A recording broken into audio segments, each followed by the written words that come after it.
I kept refreshing the email as if the subject line might soften if I stared long enough. Workforce reduction notice. The apartment smelled like burned toast and winter air sneaking through the window seam. Quarters rolled across my laminate counter, laundry, bus fare, the last respectable groceries before I started naming dinners after canned goods. I'm Adrienne Cole, 32, Boston by habit and stubbornness. Today I lost my job, my rent is late, and an ER sprain on Mass Ave turned into a $4,000 bill because I clicked the wrong insurance box. If any of that sounds like your life, you're my people. Before we go further, hit subscribe, tap like, and share this with someone who needs a backbone today. Drop a comment. Tell me where you're watching from and what you're fighting. We're going to walk through this together. The email's corporate condolences did nothing for the red pay or quit, 5 days notice folded on my fridge. I stuck it under a magnet shaped like a lobster claw because New England has a sense of humor. The space heater coughed, and one stack of coins toppled. I corralled the quarters back into a line like misbehaving kids and opened my banking app. There it was, Eastern Bank, mortgage transfer, $2,100 scheduled for tomorrow 9 a.m., the same green dot I'd seen every month for 10 years. When I was 22, Dad needed a few months of help after surgery. Months turned into a decade so quietly I started to think that was how time worked, stretching to fit my family's comfort. My phone vibrated across the counter like it wanted off this ride. Mom. I let it ring once, twice. I answered on the third. Hey, Mom. Adrienne, finally. Linda Cole never warmed up to small talk. She microwaved urgency. Your sister has news. I could hear clinking glassware and Dad's laugh, a sound with edges. I braced. Sienna? She's engaged! Mom breathed the words like a confetti cannon. Grant Holloway proposed last night in San Francisco. Rooftop, city lights, the whole thing. They're flying here for a few days. Family dinner tonight to celebrate. Alcott on Beacon Hill, 7:30. Wear that navy dress. The black one reads too severe on you. I stared at the green dot on my screen. Tonight? That's short notice. It's a window, Adrienne. We take it. Paper crinkled. A menu? Oh, and let's settle the wedding budget while we're all together. Your father and I think 50 is sensible. Venues book up. Don't overthink it. You're so practical. This is exactly your lane. 50 what? I asked, even though her tone already had commas. 50,000, she said, like someone ordering breadsticks. You'll handle it. We're thrilled we can count on you. I just got laid, I started. You know, Sienna, vision needs freedom. She shouldn't worry about spreadsheets. The way she said spreadsheet made it sound like a contagious rash. 7:30. Don't be late. The line went dead before I could put words between us. I stood there with the phone in my hand, and the room got very loud. The heater, the outside bus brakes, the upstairs neighbor's eternal attempt at a sax solo. I pressed my thumb to the app's cancel transfer button and held it there without pressing. 10 years of muscle memory pulled my hand back. A text popped up with a photo brighter than my future. Sienna's ring, huge even through a smudge filter. Sienna, see you tonight? We'll talk numbers. Bring your best financial fairy godmother energy. I flipped the phone face down. The apartment looked like every thrift store that ever loved me, wobbly end table, couch with an honest stain, a plant that thrived on neglect. The only expensive thing in the kitchen was my grandmother's change purse, floral lining, rose soap nostalgia. I shook the coins inside like a tiny weather forecast, mostly cloudy, chance of ramen. 2 knocks at my door. Is it my Addie? Ryan Matthews never let himself in without the courtesy taps we invented at 12. He stepped into the kitchen and took everything in with one sweep. Notice on the fridge, the coin battalion, my face. His mouth tipped wry. You look like someone who would definitely accept a coffee delivery. I took the Dunkin' he offered, hands grateful for heat. Layoff. Medical bill. Mom wants me to Venmo a wedding. How much do dreams cost these days? Ryan asked. 50? 100? 1,000. He winced. That's not a budget, that's a hostage situation. Apparently I'm so practical this is my lane. He leaned on the counter. You know, practicality isn't the same as servitude, right? When I didn't answer, he looked at my phone. They want you at Alcott? 7:30. I can't even afford their bread basket. I'll go as your +1, he said immediately. I can bring judgmental eyebrows and a healthy respect for splitting checks. A laugh accidentally escaped me. I can't drag you into that. You're not dragging me. I walk. That's what friends do. He tapped the phone. You don't have to decide everything today, Addie, but you can decide one thing. You can decide not to bleed out alone.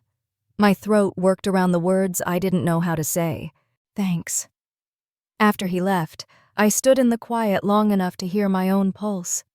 I pulled the navy dress from the closet, the one that still zipped if I exhaled with ambition. In the mirror, I looked like a woman who knew where every dollar lived and still slept under buzzing lights. I slid my feet into boots that had seen 3 winters and 1 bad year. I paused at the laptop. The spreadsheet named Cole Mortgage sat open, neat as a confession. I added a new tab and called it My Life, Cella 1 empty and blinding. Then I closed the lid before I chickened out. On my way out, I tucked the pay or quit notice behind a childhood photo stuck to the fridge.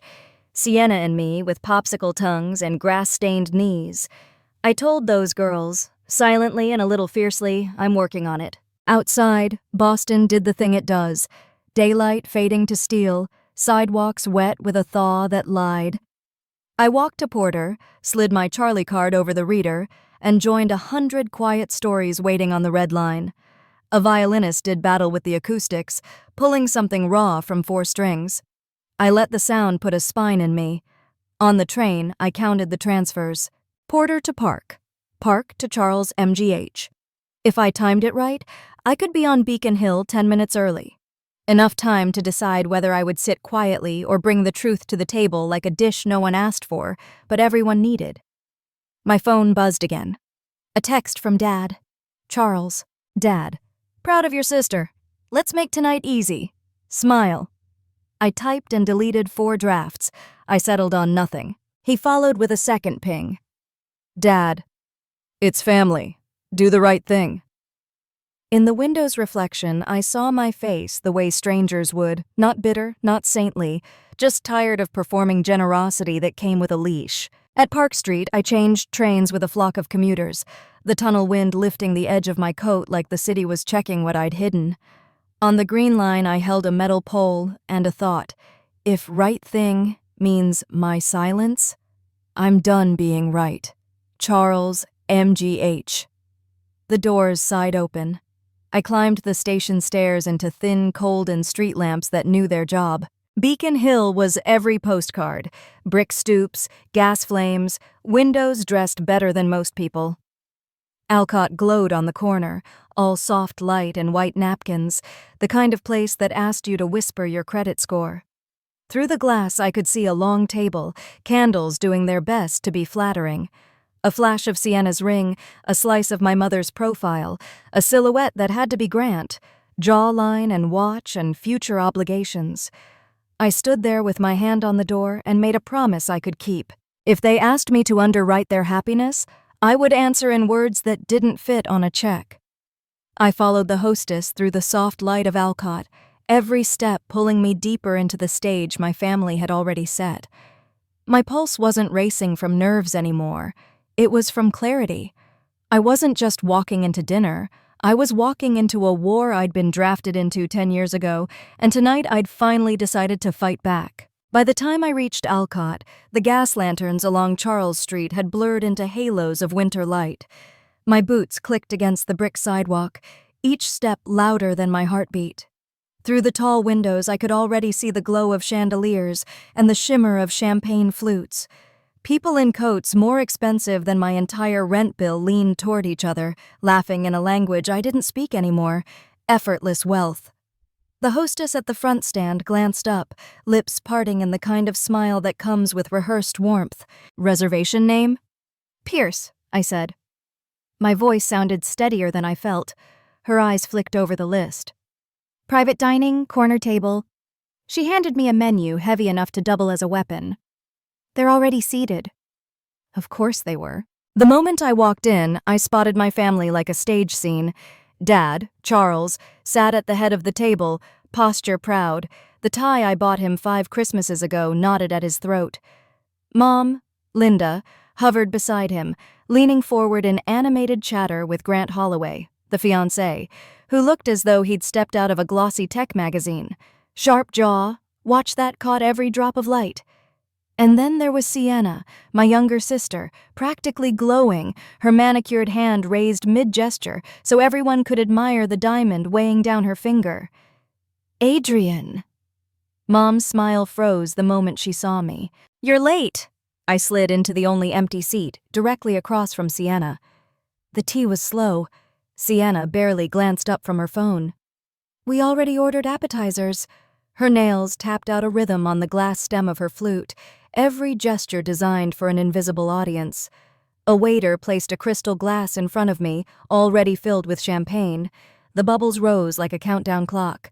Dad cleared his throat, lifting his own glass.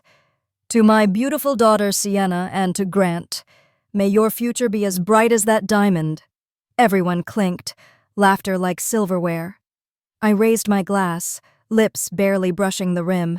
My brain was busy calculating the cost of champagne by the bottle multiplied by 6, divided by the rent I couldn't pay. Sienna leaned forward, ring catching the light. So I found the perfect venue. Lakefront Estate only does 10 weddings a year. Mom and Dad already put down the deposit. I almost choked on my sip. You what? Mom waved her hand as if swatting a fly.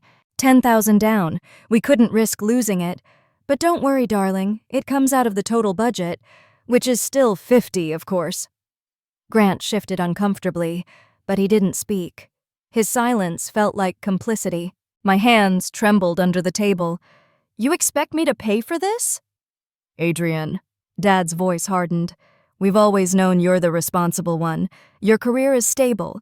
You understand money in a way Sienna never could. Sienna's smile turned saccharine. Don't be bitter just because I'm getting married first. It's not my fault you chose to stay boring and single. The words hit harder than I expected. I pressed my palms against my knees to keep them from shaking. Grant's hand landed awkwardly on Sienna's arm. Maybe we should— No, I said, cutting through the clatter of plates and chatter from nearby tables. Let's talk about this. Mom frowned. Adrienne, please. No. Let's talk about how I've been paying your mortgage for 10 years. How I put off buying my own home, building my own life, while you— I looked directly at Sienna— post about luxury hotels and brand deals. The table went silent. Even the couple at the next table turned their heads. That was a family agreement, Dad said stiffly. After my surgery, you agreed to help until we got back on our feet. For 3 months, I reminded him. Not a decade. We're family, Mom hissed, her eyes narrowing. Funny, I said, because I don't see Sienna helping anyone but herself. Sienna's cheeks flushed crimson. You've always been jealous of me. Admit it. I laughed, sharp and humorless. Jealous? Of what? Of being treated like a fragile doll while I played parent to our parents? The waiter appeared, hovering nervously with a tray of calamari. His eyes darted between us, unsure whether to put the plate down. Perhaps I'll bring the check? Yes, I said quickly. Split it 6 ways.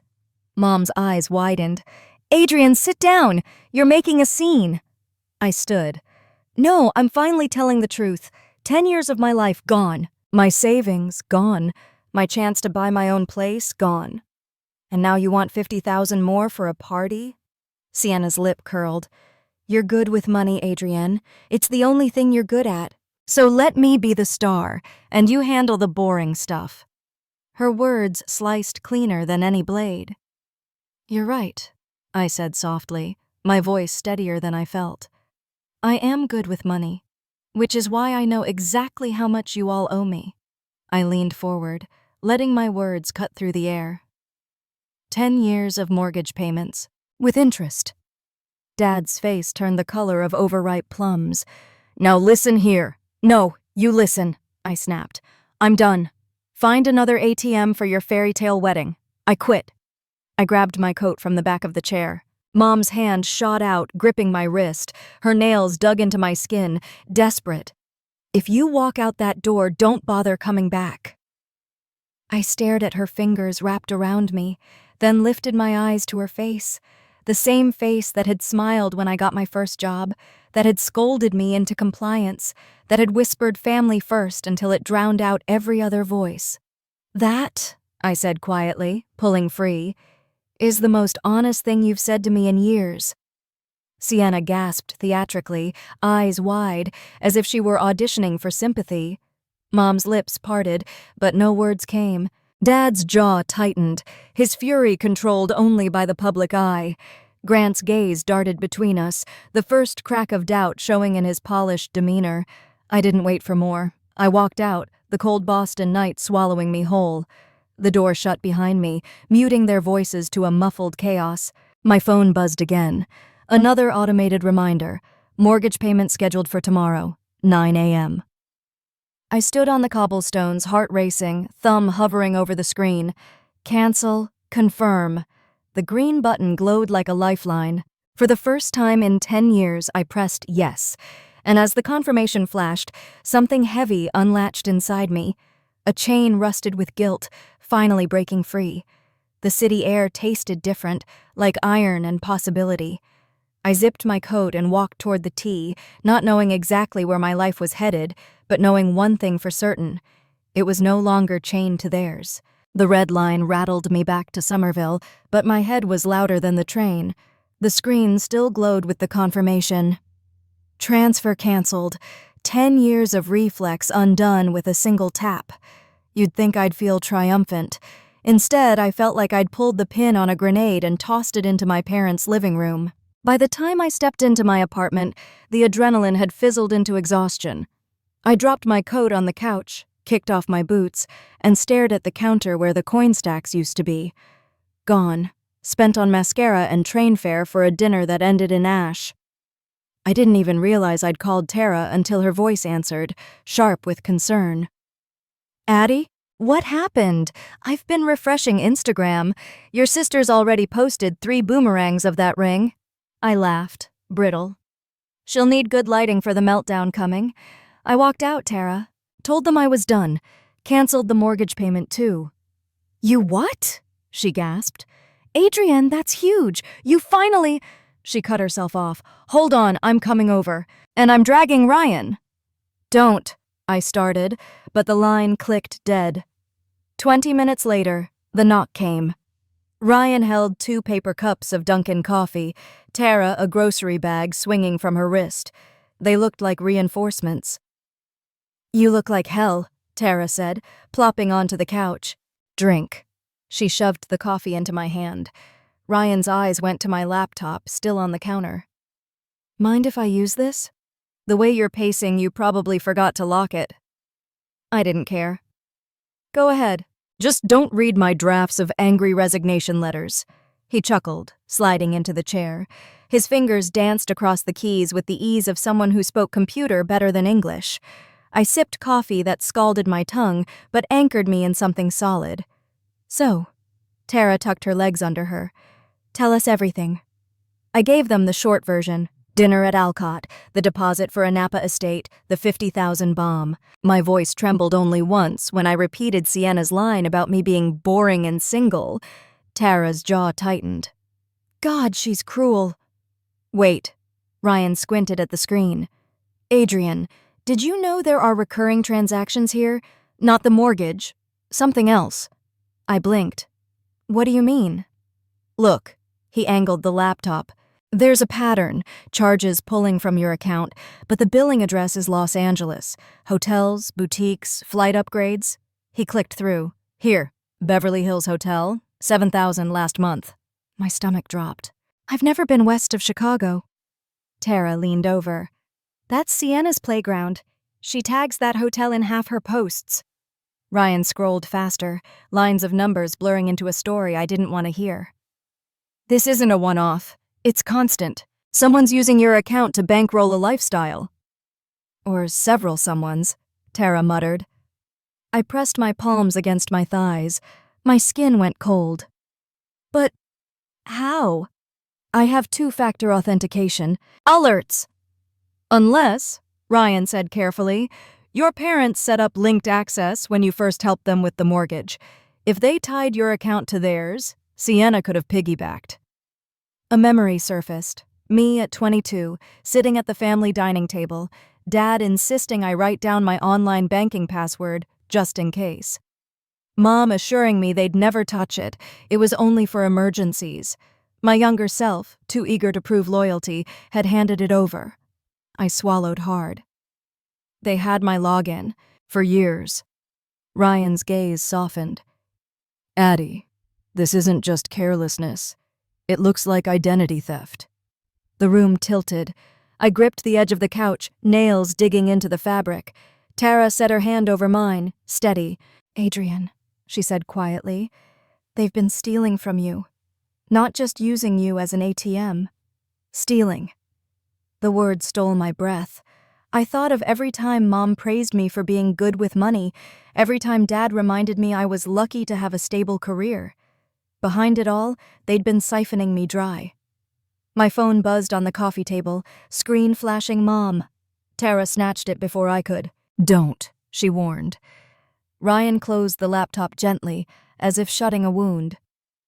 You need to talk to a lawyer, and the bank. Tonight was only the surface. There's more underneath.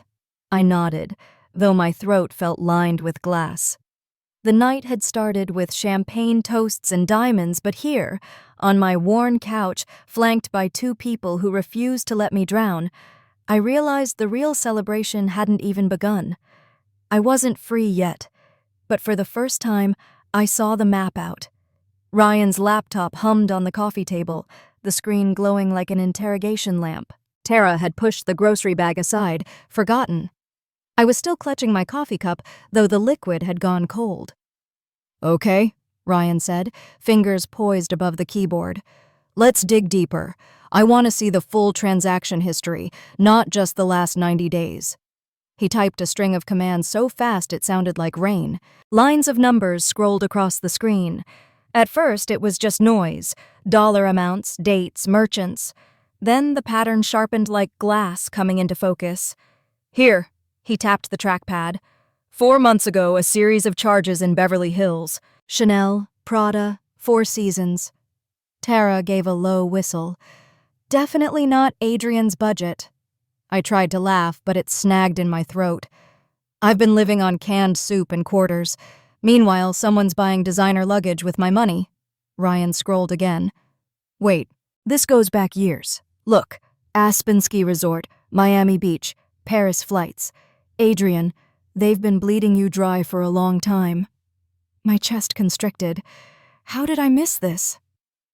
Because, Ryan said gently, they probably disguised some as mortgage payments or tax transfers. See this?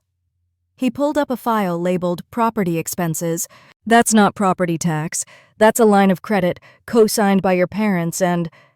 His voice faltered. Sienna. What? My voice cracked louder than I intended. He angled the screen. A second mortgage taken 3 years ago. The monthly payments, they've been routed straight from your account. My stomach dropped. I remembered that year. Dad insisting my payments had gone up because property taxes skyrocketed. I'd believed him, because why wouldn't I? They lied. The words came out hollow, as if I'd borrowed someone else's voice. Tara reached for my hand, squeezing hard. Adrienne, this isn't just manipulation. This is fraud. The word echoed, heavy. Fraud. My family, who preached loyalty like gospel, had committed fraud against me. Ryan clicked another tab. And look at this, credit card statements. The card is in Sienna's name, but the autopay comes from your checking. Designer clothes, luxury hotels, first-class flights. He scrolled, each purchase stabbing like a needle. All funded by you. I pressed my palms against my temples. The room spun. I saw flashes, my parents asking for just a little longer, Sienna posting from Santorini, me sitting at my desk in a cubicle, eating cold leftovers while wiring money to keep them afloat. My phone buzzed again. Another text from Mom. The mortgage didn't go through. Fix it now. I laughed, a sharp, broken sound. Fix it! That's all I ever was. Their fixer. Their backup plan. Their safety net.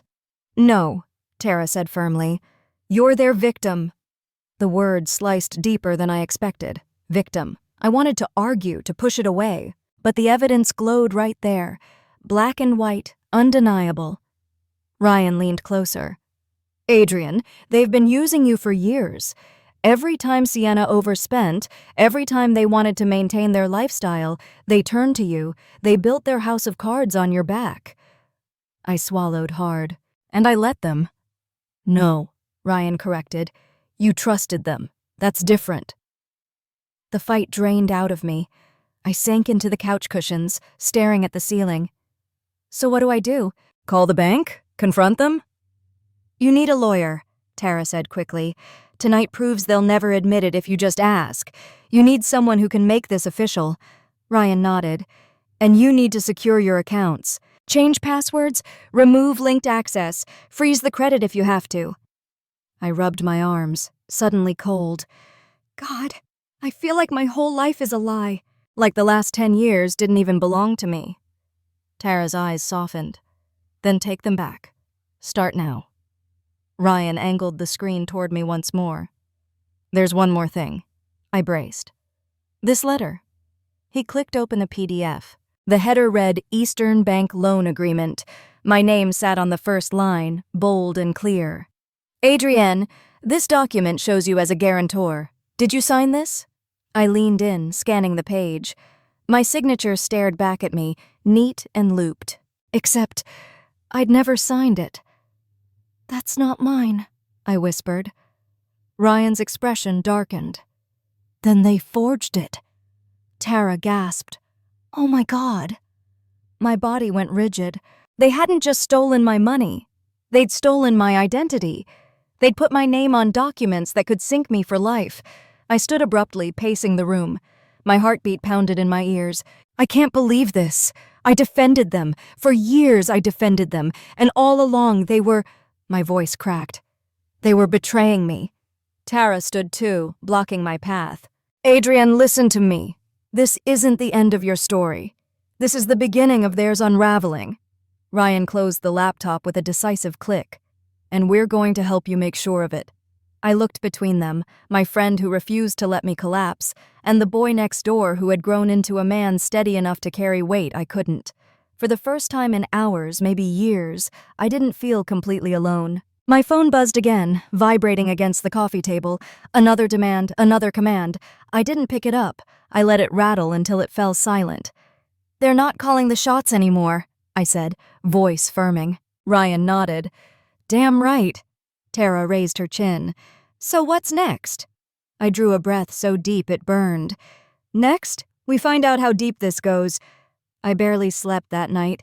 Every time I closed my eyes, the forged signature floated up, mocking me with neat, perfect loops that weren't mine. By morning, my jaw ached from clenching. I'd changed my passwords, frozen my credit, but none of it stopped the raw anger pulsing through me.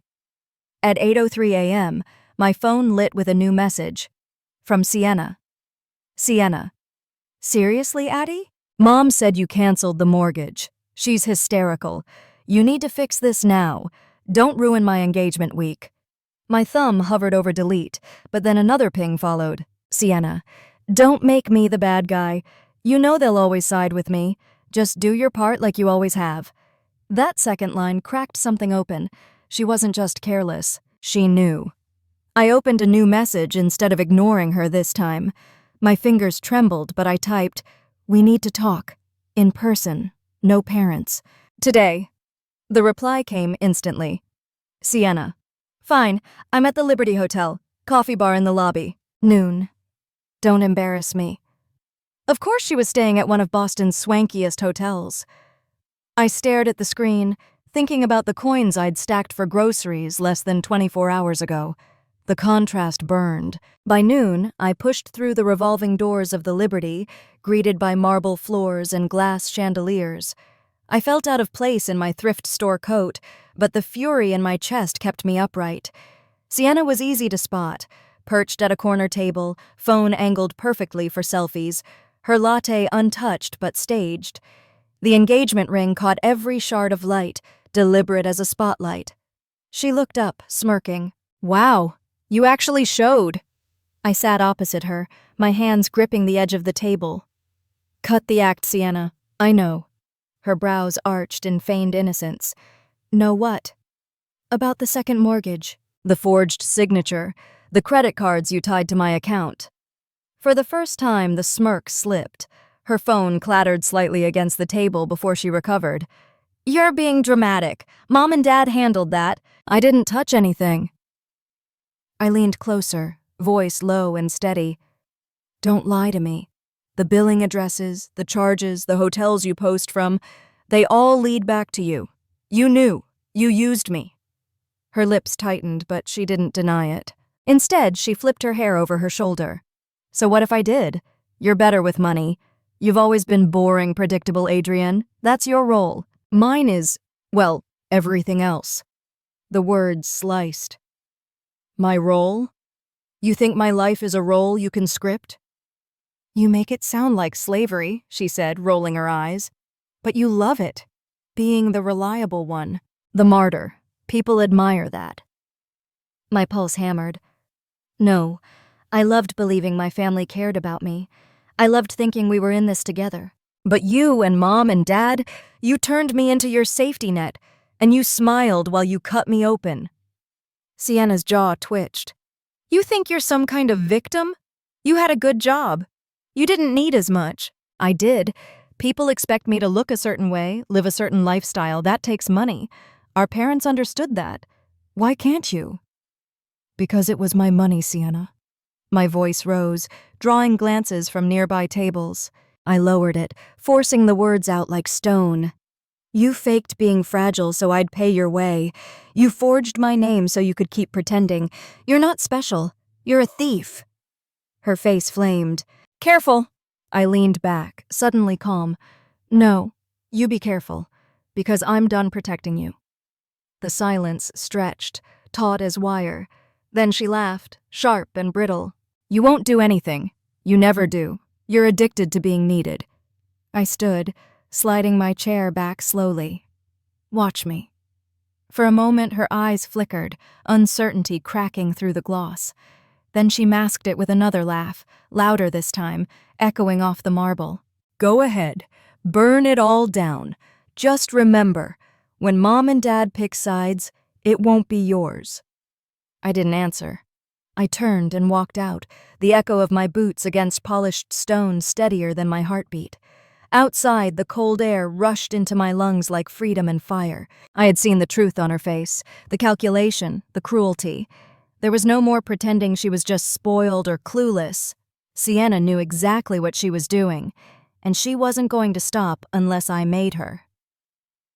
The glass doors of the Liberty closed behind me, leaving Sienna's brittle laugh echoing in my ears. I wanted the cold to numb me, but my thoughts refused to settle. If she could admit so casually that I was her financial crutch, then what did her fiancé know? I didn't have to wait long for the answer. 2 nights later, Ryan texted me a link. "Check this. Grant on a podcast. Talks about smart financial planning." I clicked. There he was, perfectly groomed, speaking about startups and risk. At the end, the host asked about his upcoming wedding.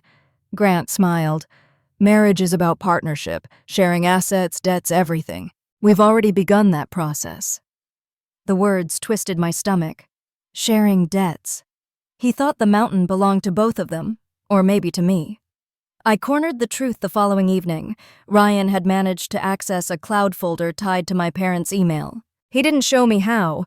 "Plausible deniability," he said. But inside were scanned PDFs, financial drafts, even prenups. "Look here," Ryan whispered, his finger tracing a clause. "If Grant signs this, he becomes responsible for all outstanding family debts. Not just Sienna's, but the loans your parents wrapped around your name." I felt my blood drain. "So they're setting him up as the next scapegoat." "Or," Ryan countered, "he already knows, and he's willing to play along until he realizes how deep it goes." Tara, sitting cross-legged on my floor, frowned. If he's smart, he suspects something. The question is whether he's complicit or clueless. That night, as if summoned by my thoughts, my phone lit up.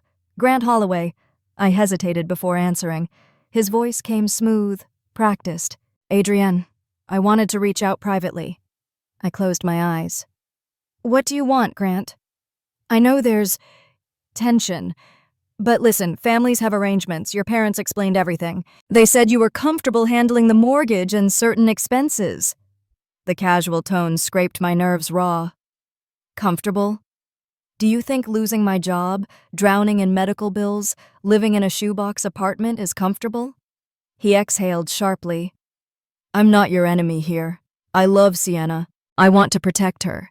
If that means shouldering some financial responsibility, I'm prepared. That's what marriage is. I paced the kitchen, phone hot against my ear. Do you even hear yourself?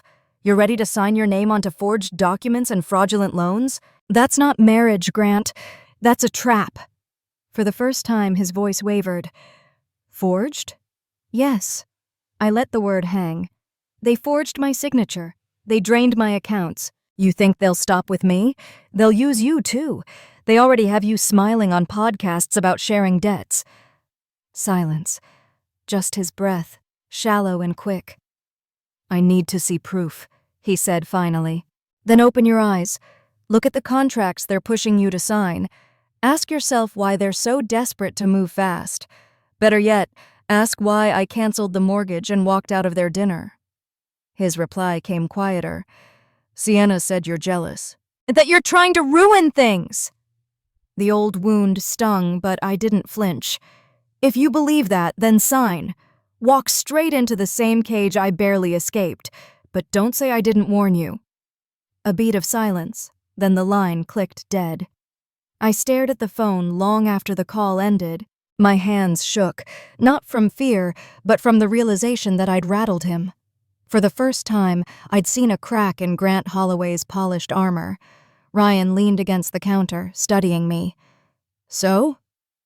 He's wavering, I whispered. Part of him suspects, but part of him is still wrapped around Sienna's finger. Tara crossed her arms. Then make sure the truth gets louder than her lies. I nodded, a plan beginning to form. Sienna wasn't just reckless, she was calculated. And Grant, whether complicit or blind, was standing on the edge of the same pit. If he fell, fine. But if he listened, really listened, he might become the proof I needed to expose them all. The silence after Grant hung up felt louder than his voice had. My apartment was dark except for the glow of Ryan's laptop, the documents still open like wounds I couldn't close. Tara paced near the window, chewing her thumbnail. Ryan sat on the floor, back against the couch, arms draped over his knees. I leaned on the counter, phone still hot in my hand. He's wavering, I muttered. But not enough. He wants proof, as if my ruined bank account isn't proof. Tara stopped pacing. Then give it to him. Not just to him, to everyone. I frowned. Everyone? She crossed the room and put her hands on my shoulders, steady. Adrienne, they've controlled the narrative for years. To Mom, you're the responsible one. To Sienna, you're the jealous sister. To outsiders, you're invisible. You need to show the truth. Let the world see what they've done. Ryan looked up, eyes sharp. Go public. Share the documents. Share. Tell your story in your own words. Don't wait for them to twist it again. The thought made my stomach knot. Go public? With my family's lies? That'll blow up everything. Ryan's gaze didn't waver. Maybe that's the point. I sat at the desk, staring at the blank camera on my laptop. My reflection was faint in the dark screen. Tired eyes, tangled hair, the kind of face that had been too busy surviving to notice how much she'd aged. I can't, I whispered. Yes, you can, Tara said gently from the couch. Think of the girl who stacked quarters for groceries while her sister drank champagne in Paris. Think of all the times you stayed silent because you thought being good meant being quiet. Was it worth it? The memory burned hot. The coins, the cold dinners, the phone buzzing with demands. No, I said finally. It wasn't worth it. Ryan shifted closer. Then let them see. You don't owe them secrecy anymore. I opened the camera. The red recording light blinked on. For a moment, I just sat there, frozen. Then words tumbled out. My name is Adrienne Cole. For 10 years, I paid my parents' mortgage. At first, it was supposed to be temporary, 3 months while my dad recovered from surgery. But 3 months turned into a decade. Every paycheck I earned went to keeping their house afloat while I lived in a shoebox apartment, scraping coins for groceries. I held up the folder Ryan had uncovered, shaking slightly in my grip. And while I sacrificed everything, they forged my name on loans. They tied credit cards to my account. They funded my sister's luxury lifestyle, designer clothes, hotels, flights, using money I never agreed to give. My own family turned me into their personal bank. My throat closed, but I forced the words out. I was told family means loyalty, but loyalty without respect isn't love, it's control. When I stopped recording, the silence rang in my ears. Tara's eyes were wet. Ryan looked at me like he'd never been prouder. You did it, Tara said softly. I shook my head, panic rushing in. What if people don't believe me? What if they say I'm bitter, that I'm just jealous of Sienna? Then let the evidence speak, Ryan replied. Numbers don't lie, and neither do you. He took the flash drive from my hand. I'll edit the video. Clean sound, clear evidence. Once it's online, it can't be buried. We uploaded it just past midnight. I watched the progress bar crawl, heart pounding with every percent. When it hit 100%, I whispered, It's done. Ryan leaned over, his shoulder brushing mine. Now we wait. Tara raised her glass of cheap wine. To truth, she said. I clinked my mug against hers. My hand was still shaking, but beneath the fear was something steadier, a spark of relief. For years, I'd let them write the story of my life. Tonight, I'd written my own chapter, and I had no idea what the world would say when it read it. I didn't sleep. I lay in bed, staring at the ceiling, listening to my phone vibrate across the nightstand. At first, it was just a few pings, notifications from Ryan's upload. But then the tempo shifted, faster, louder, until it sounded like a swarm of bees trapped in my room. By 6 a.m., I gave up pretending. I rolled over, unlocked the screen, and nearly dropped the phone. 12,478 views in 6 hours. My throat tightened. I opened the comments. I believe you. Same thing happened in my family. This is financial abuse, plain and simple. She deserves justice. There were hundreds, then thousands. Strangers using my name like a banner. Asher Justice. For Adrienne had begun to crawl across the trending bar. I pulled the blanket around me, tears stinging hot against my cheeks. For once, people weren't telling me to stay quiet. They were telling me to keep speaking. By mid-morning, Tara burst into my apartment with bagels and wide eyes. You're viral. Like, viral. I showed her my phone. It's insane. What if I can't handle it? She plopped onto the couch. Addie, this isn't something to handle. It's something to own. People finally see the truth. Ryan followed her in, laptop under his arm. And the numbers are climbing. It's not just sympathy, it's engagement. Folks are sharing your story on Reddit, Twitter, everywhere. The receipts you showed? They're dissecting every line. It's airtight. I ran a hand through my hair, dazed. So they believe me? Ryan gave a rare grin. They believe you. The other shoe dropped before noon. A headline flashed across my feed. Influencer Sienna Cole silent amid sister's explosive claims. Under it, screenshots of her Instagram posts, luxury hotels, champagne toasts, shopping sprees, juxtaposed against clips of my video. Tara leaned over my shoulder, half laughing, half horrified. They're ripping her apart. Look, she read aloud. Funny how she cries about haters, but her whole lifestyle was funded by her sister. Another. This is theft, not special needs. She manipulated everyone. I swallowed hard. She's not going to stay quiet. I was right. At 1 p.m., Sienna posted a story. Shaky voice, smudged mascara, calling me jealous, vindictive, mentally unstable. She painted herself as the victim of a bitter older sister trying to destroy her happiness. The comments weren't kind. Girl, the bank statements don't lie. You weaponized your sister's kindness. Grant, run! Her follower count plummeted in real time. Grant called me that evening. His voice was raw, nothing like the smooth podcast tone. Adrienne, I watched your video. God, I didn't know it was that bad. Didn't you? I asked quietly. He hesitated. They told me you were helping voluntarily, that you were proud to keep the family legacy going. I didn't want to question it. I thought it was none of my business. But now? Those documents. They tried to get me to sign them this morning. My stomach clenched. And? I stalled, he admitted. I said I wanted my lawyer to review first. Sienna flipped out. She said I didn't trust her. I almost laughed. You shouldn't. He didn't argue. Send me everything you have. All of it. I need to see before I decide my next step. Grant, I said carefully. Deciding might mean walking away. The silence on the line told me he already knew that.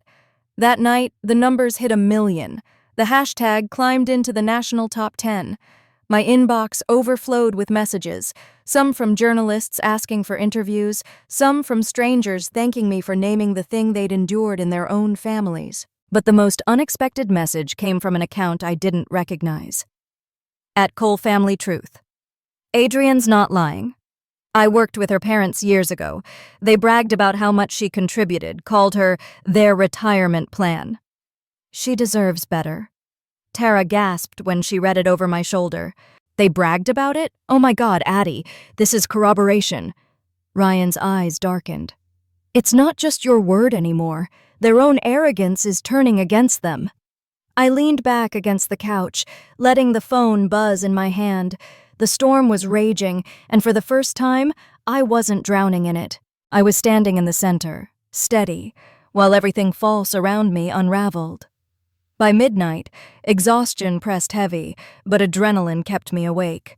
I scrolled through another wave of comments, one catching my breath. Family is supposed to lift you, not leash you. The words mirrored what Grandma Lorelei once told me years ago in her kitchen, her hand covering mine. For so long, I'd ignored it.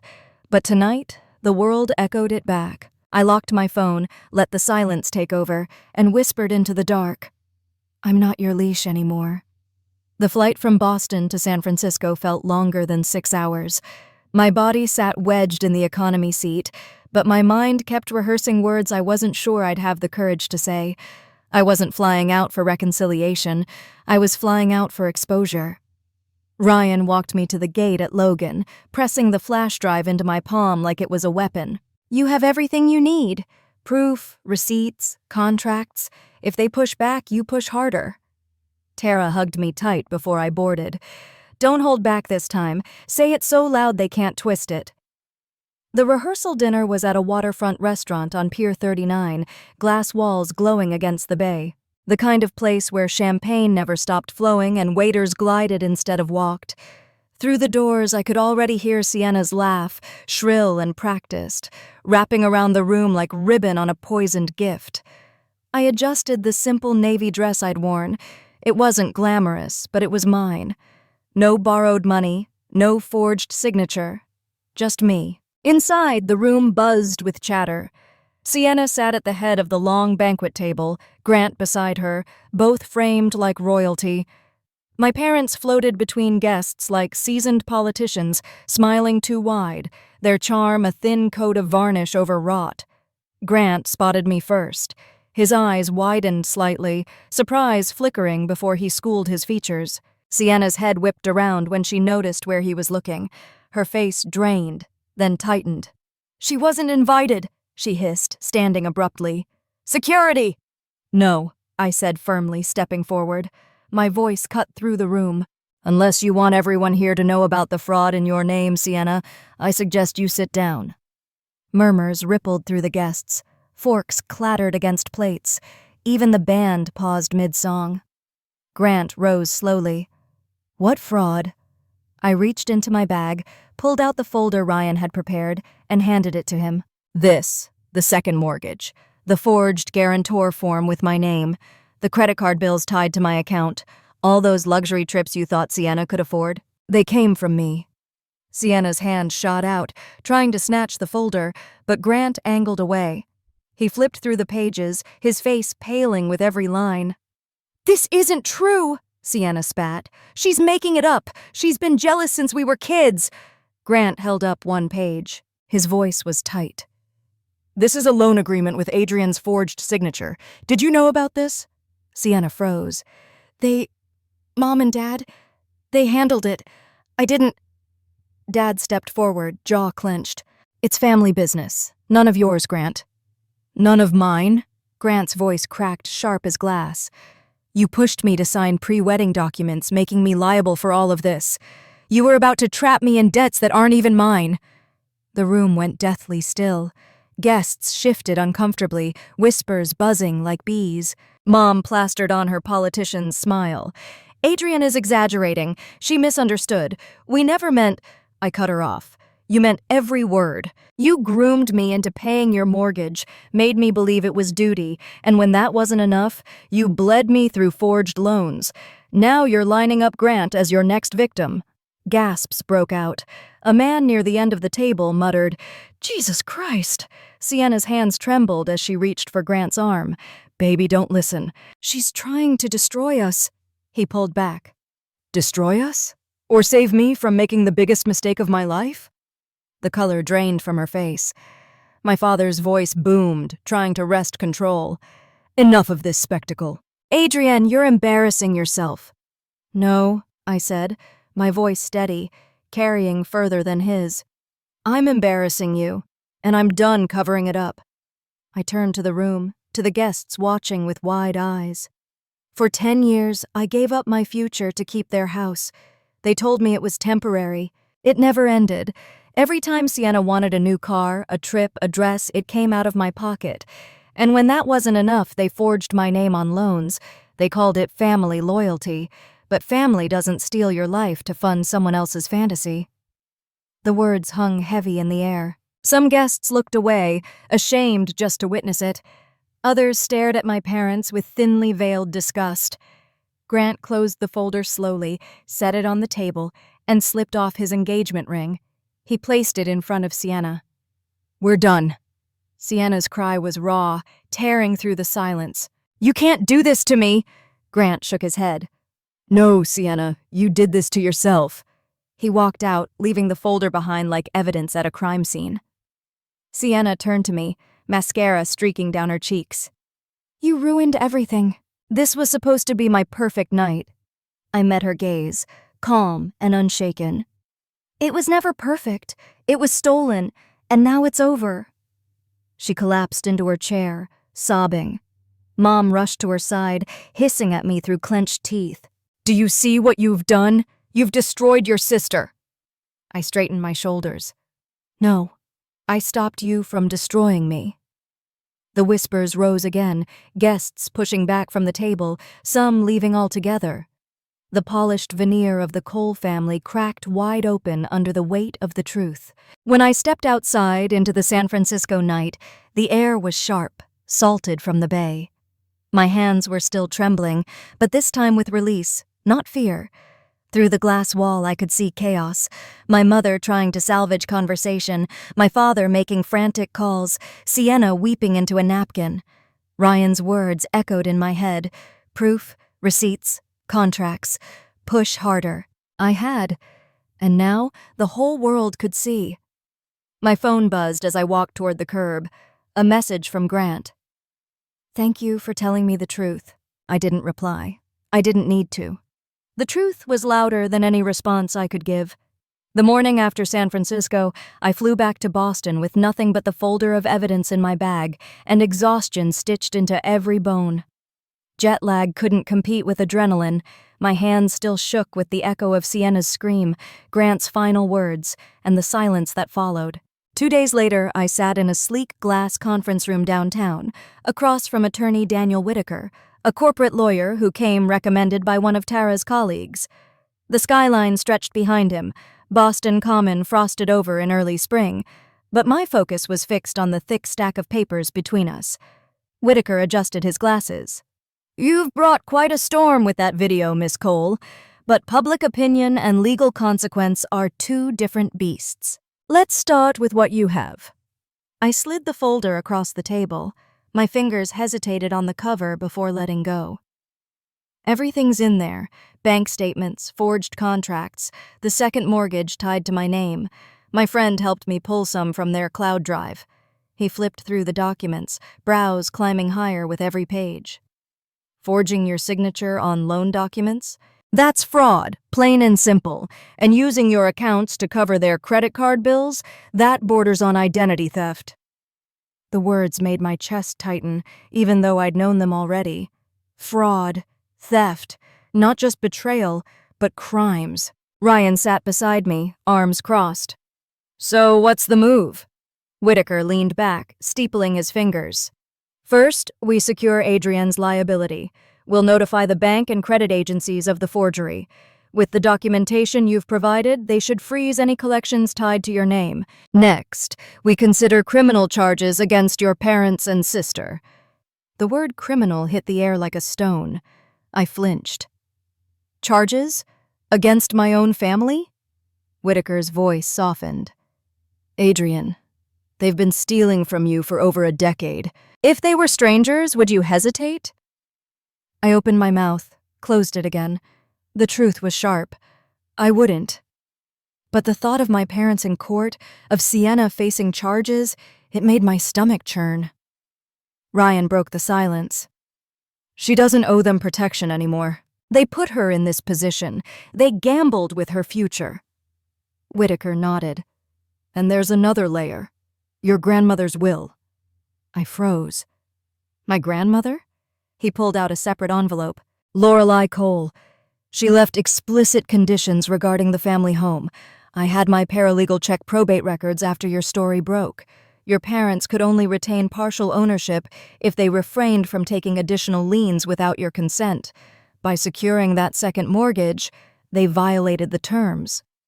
I blinked. "So, what does that mean?" "It means," Whitaker said, sliding a form toward me, "the house is yours. Full ownership, if you want it. Or you can let the bank foreclose. Legally, the choice is entirely yours." The air seemed to thin. For years, that house had been my prison. Now it was a key dangling in front of me. Ryan's hand brushed mine under the table. "It's your call, Addie." I stared at the document. If I keep it, I inherit their mess. If I let it go, they lose everything. Whitaker's expression was calm but firm. "Sometimes justice looks like consequence. You're not responsible for protecting them from that." I swallowed, heat rising in my chest. I remembered Mom's voice, shrill over the phone. "Fix it now!" I remembered Sienna sneering in the hotel lobby. "You love being needed, no more." I picked up the pen. My hand didn't shake this time. "I'm done being their safety net," I said. And I signed. Whitaker gathered the papers, his voice even. "The law will handle the rest. You've carried this alone long enough." When I walked out of that glass tower into the chill of Boston air, Ryan matched my steps. "How do you feel?" he asked. I looked at the skyline, the gold dome of the State House glinting against gray clouds. Like I finally put down a weight I should have never been carrying. For the first time in years, my future wasn't chained to their debts. It was mine. 3 weeks after I signed the papers, a moving truck rolled up to my parents' colonial on Elmwood Avenue. I was in my little apartment, sipping coffee by the window, when Tara texted me a photo from across town. "They're finally being forced out. Do you want me to come get you?" I stared at the picture. My mother's prized china cabinet being carried out by 2 men in overalls, Dad's leather chair strapped to a dolly like a fallen king. For 10 years I'd carried that house on my back. Now the bank was carrying it away piece by piece. "Yes," I typed back. "Pick me up." When we arrived, the scene was chaos. Neighbors gathered on sidewalks, whispering behind hands. The moving crew worked briskly, unsentimental. My parents stood on the front lawn, clinging to each other but too proud to cry in public. Sienna arrived 10 minutes later, red convertible screeching to the curb. She jumped out, heels sinking into the grass. "Stop!" she screamed at the workers. "You can't take that! It's ours!" One of the movers barely looked at her. "Talk to the bank, lady. We just load the truck." I stepped out of Tara's car, heads turned. My mother spotted me first, her face contorted, not with grief, but rage. "Are you happy now?" she shouted across the lawn. "Look what you've done to this family." I walked closer, steady. My voice carried over the murmurs of neighbors. "I didn't do this. You did. Every forged document, every dollar you stole, that's what led here." Dad's voice cracked like a whip. "We did it to protect our lifestyle, to keep the family together." I stopped a few feet from them, arms crossed. "No, you did it to keep Sienna on her pedestal while I broke my back. You didn't keep the family together. You hollowed it out." Sienna spun toward me, eyes wild. "You ruined my life. Grant won't even return my calls. Do you know what people are saying about me online? You've destroyed my reputation." I almost laughed. "I didn't destroy it, Sienna. The truth did. You just never thought it would catch up." Her lip trembled. For a second, I saw the girl she'd been once. Manipulative, yes, but still a child who believed she was untouchable. That illusion was gone now, shredded for the world to see. The moving truck doors slammed shut. The foreman handed Dad a clipboard to sign. His pen hovered, then faltered. For the first time in my life, I saw him small, powerless. Mom turned back to me, desperation breaking through her anger. "Adrienne, please, you can stop this. Just help us with one payment. Just one.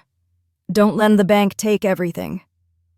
Her words pulled at the old reflex, the one trained into me since 22. Fix it, save them, sacrifice yourself. My chest tightened, but then I remembered Ryan's steady voice in the lawyer's office. "You've carried this alone long enough." I shook my head. "No more. You'll have to live within your means for once." Dad's face twisted. "Ungrateful girl. After all we gave you." The fury burned hot and clean this time. "What you gave me," I said evenly, "was a prison, and I finally walked out." The movers drove off with the last truckload. My parents stood stranded in their own yard. No keys, no plan, just silence. Sienna collapsed onto the grass, mascara streaking down her cheeks, muttering, "This can't be happening. This can't be happening." I turned away. Tara touched my arm. "You okay?" I took a long breath of cool air. The house behind me wasn't mine anymore. It wasn't theirs either. It was just an empty shell of all the lies we'd built inside it. "I'm better than okay," I said softly. "I'm free." We walked back to the car. Neighbors still whispered, but this time I didn't care. Let them talk. Let the whole world talk. For the first time in my life, their downfall wasn't my burden. It was theirs to carry. The moving truck's rumble still echoed in my head as Tara pulled away from Elmwood Avenue. I watched the house shrink in the side view mirror until it was just angles and memory. The ache I expected didn't come. In its place was a strange, buoyant quiet, like the air after a storm decides to leave you alone. In the weeks that followed, I slept, really slept. I met with the bank and finished the fraud affidavits. The collections letters stopped. My credit thawed, first a temporary lift to open a new account, then a full correction once the forged documents were flagged. Whitaker's updates came crisp and calm. Boxes checked, fires contained. Mom and Dad didn't call again. Sienna posted a cryptic story about healing and then went dark. The thing about silence is that it gives you a place to hear yourself. When I finally asked, "What do I want?" the answer arrived with embarrassing speed. The same answer I'd always had, shoved to the back of a closet, books and coffee and a window with afternoon light. I'd once sketched a floor plan on a napkin, a counter that smelled like cinnamon and hope, shelves low enough for kids to choose their own magic. I dug that napkin out and smoothed its wrinkles like a promise. Ryan found the listing. A former dry cleaner off Cambridge Street near Inman Square, a short bus ride from my Somerville apartment. The front had good bones, big windows, battered hardwood, a ceiling fan that clicked like a metronome. The landlord, a widower with kind eyes, offered 2 months free to someone who'll actually love this place. "Can we?" I asked, turning to Ryan under the dusty glass. He looked at me like he always does when I doubt myself. "Yes, Addie, we can." The weeks blurred into plans and paint chips. I learned the alphabet of permits, the way city offices ask the same question 3 different ways. Tara rallied her teacher friends to donate gently used books and a bulletin board for community readings. An Instagram DM from a stranger became a handwritten letter, and then a small check. "For your opening costs," she wrote, "from one survivor of family financial abuse to another." I cried in the post office lobby and then marched to the bank to open a business account named after my own future. We kept the budget brutal and honest. Shelves came from a library that was remodeling. The espresso machine was second-hand but sturdy. Tables were mismatched and sanded until their edges felt like handshakes. Ryan set up the POS, the Wi-Fi, a tiny website with a landing page that read, "On the first warm Saturday of spring," the sign went up.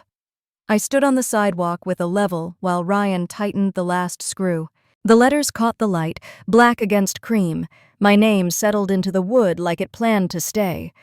"Moment of truth," he said, handing me a key. I turned it. The bell above the door chimed, bright, certain. Inside, the air smelled like fresh paint and ground beans. Tara tore brown paper from the windows while I wiped a fingerprint from the glass pastry case that waited for tomorrow's muffins. Relief landed in my chest like a soft animal finally allowed to sleep. "Speech," Tara demanded, dabbing a smear of flour on my cheek. She'd insisted on test baking. "Grand opening is in 24 hours. My laugh came easy. "Tomorrow I'll make a speech. Today I'll mop." She rolled her eyes and hugged me anyway. "You're allowed to be proud, Adrienne." "I am," I said, surprised to hear it out loud. "I really am."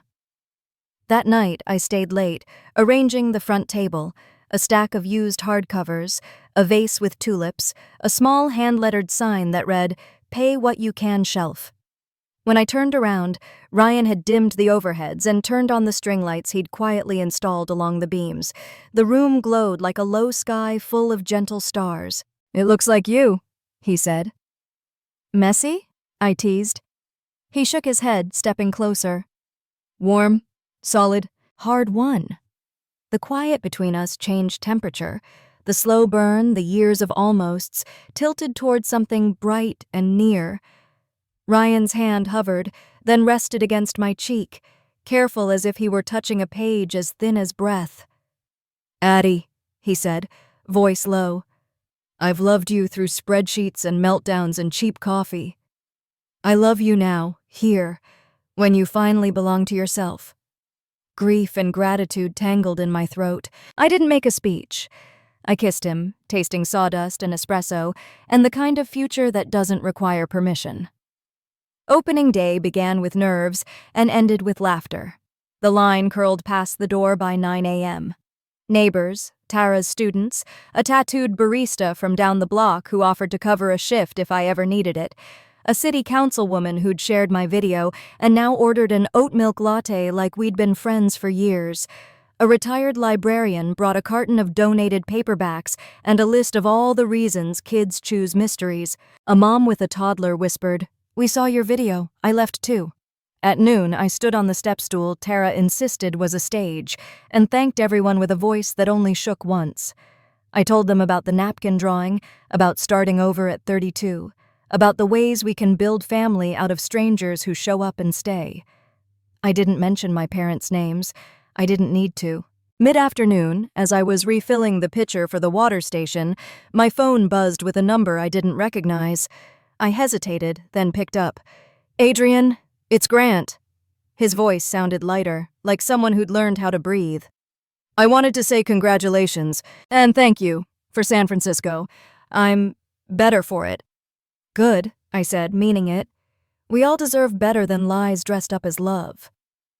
"If you ever want investor advice," he added gently, "I owe you a few honest conversations."